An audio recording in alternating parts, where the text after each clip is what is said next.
Hey guys, so I want you to look at the video on division if you are not sure about how to divide with decimals. The first thing you need to know is how to divide.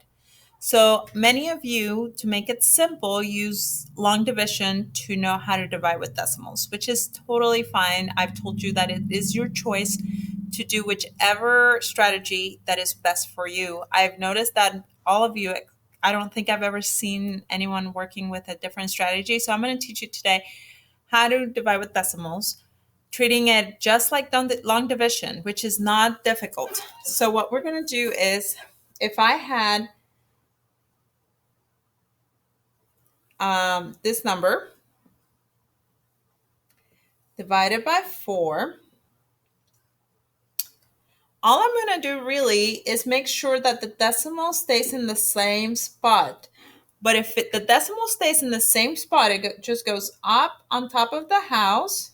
If it's going to stay in the same spot, I need to make sure that I am also lining up my numbers, which means that when I divide, I am going in order. I'm going number by number inside out, okay?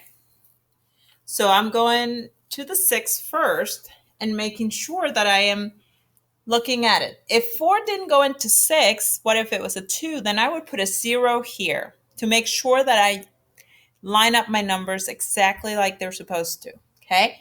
In this case, actually 4 goes into 6 one time. So I can do one group of 4 in the house.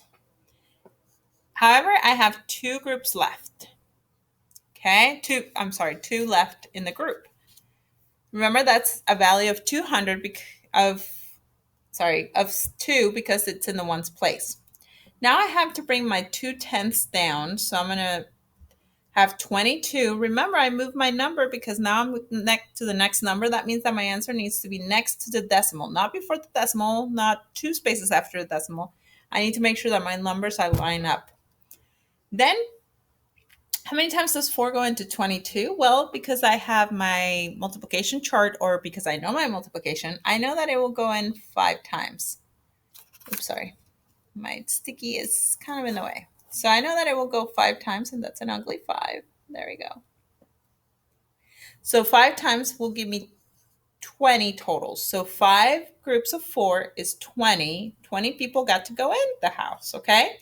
Then I can subtract, and I have 2 that didn't get to go in.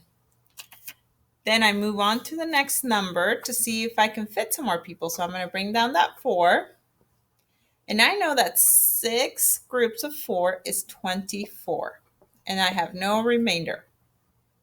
So my answer would be 1 and 51 hundredths. Now, what if my number kept repeating itself? What if the number kept going 1, 1, 1, 1? Well, I don't need to write 1, 1, 1, 1. What I can do is go to the first one that repeats itself, so the 1, and just put a line on the top. And that means that it repeats itself, okay? If that was the case. In this case, it doesn't, so you can just leave it as it is. Now, if you need some more practice on how to divide, go back to the video. If you do not need more practice on how to divide, but you just were confused about where decimal went, then that's fine. You'll be ready to meet with Miss Boyer or myself later, or Miss J, if that's who your teacher is. Also, one thing that you need to know is, again, the process will remain the same if you're doing long division. However, what if I had a decimal outside the box? So if I had 4 and 5/10 as a divisor, but the dividend is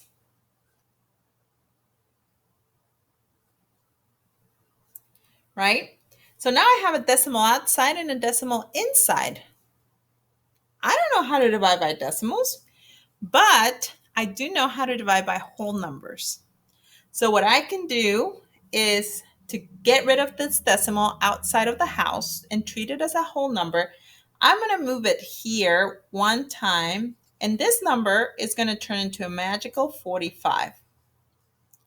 However, This 45 cannot turn into a whole number unless whatever I do outside, I do inside the house. So if this decimal moved to the left one time, that means that inside the house, it needs to move to the left one time.